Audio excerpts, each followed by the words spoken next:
गुफा के अंधेरे से बाहर। इसे सोदाहरण बतलाने के लिए अफलातून एक पौराणिक कथा सुनाता है। हम इसे गुफा का मिथक या गुफा की पौराणिक कथा कहते हैं। मैं इसे अपने शब्दों में तुम्हें पुनः सुनाता हूँ। कल्पना करो, कुछ लोग ज़मीन के नीचे गुफा में रहते हैं। वे सब ऐसे बैठे हैं कि उनकी पीठ गुफा के द्वार की ओर है और उनके हाथ और पांव ऐसे बंधे हुए हैं कि वे केवल गुफा की दीवारों की ओर ही देख सकते हैं।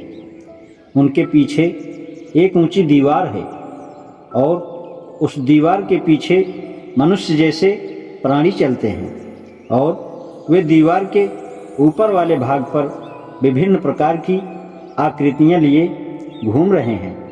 क्योंकि इन आकृतियों के पीछे की ओर एक आग जल रही है, इसलिए वे गुफा की पीछे वाली दीवार पर टिमटिमाती और बनती बिगड़ती परछाइयाँ डाल रही है। अतः गुफा में रहने वाले लोग केवल परछाइयों के इस खेल को देख पाते हैं। जब से वे पैदा हुए हैं तभी से वे इस स्थिति में बैठे हुए हैं। इसलिए वे सोचते हैं कि बस केवल परछाइयाँ ही वास्तविक सत्य हैं। अब कल्पना यह कीजिए कि गुफा में रहने वाले इन आदमियों में से एक किसी तरह अपने आप को इस बंधन से मुक्त कर लेता है। वह अपने आप से सबसे पहले यह पूछता है कि यह परछाइयाँ आ कहाँ से रही हैं, और जब वह मुड़कर दीवार पर कुछ आकृतियों को बंधे हुए देखता है तो तुम्हारे विचार से उस समय क्या होगा? सबसे पहले तो वह सूरज की तेज रोशनी को देखकर चौंधिया जाएगा।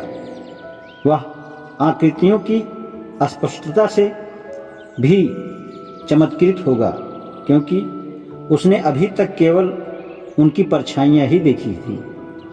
और यदि वह दीवार पर ऊपर चढ़ जाता है और आग के उस पार जाकर बाहर की दुनिया देखता है तो वह और भी अधिक चमत्कृत होगा।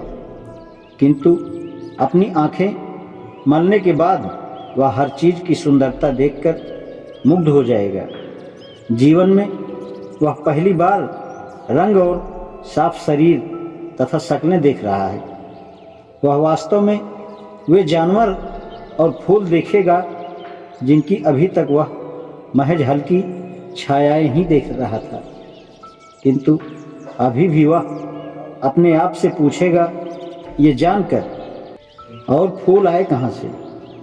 फिर वह आसमान में सूरज देखेगा और महसूस करेगा, अच्छा तो यह सूरज है जो इन फूलों और जानवरों को जीवन प्रदान कर रहा है।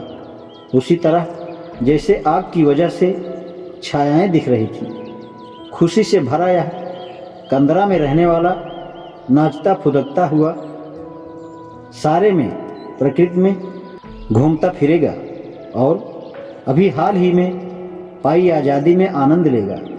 किंतु इसके बजाय वह उन सब लोगों की सोचता है जो अभी भी नीचे गुफा में बंद हैं। वह वापस जाता है। एक बार अंदर पहुंचा कि वह सारे गुफा में रहने वालों को समझाता है कि जो परछाइयाँ वे देख रहे थे वे तो यथार्थ चीज़ों की टिमटिमाती छायाएं मात्र थीं। किंतु वे लोग उसका विश्वास नहीं करते।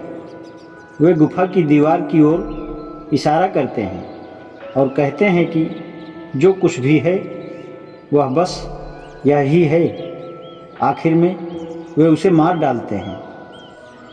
गुफा की पौराणिक कथा द्वारा अफलातून जिस चीज़ का उदाहरण प्रस्तुत कर रहा था वह थी दार्शनिक की दिशा दृष्टि, जो परछाई वाली छवियों से होकर सारी प्राकृतिक सत्ता के पीछे सच्चे विचारों तक जाती है।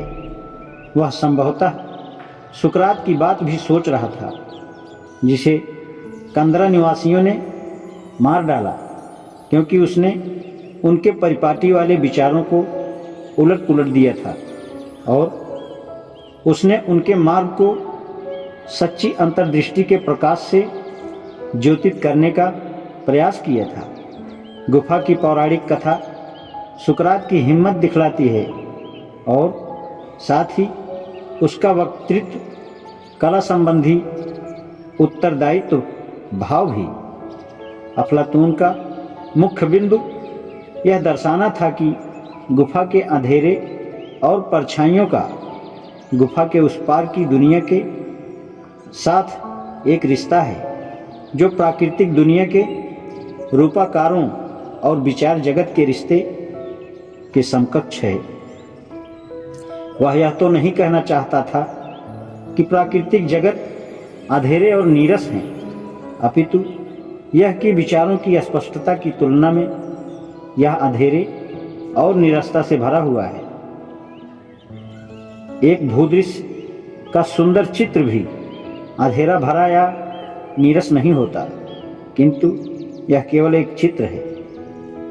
आज इतना ही, शेष कल। धन्यवाद।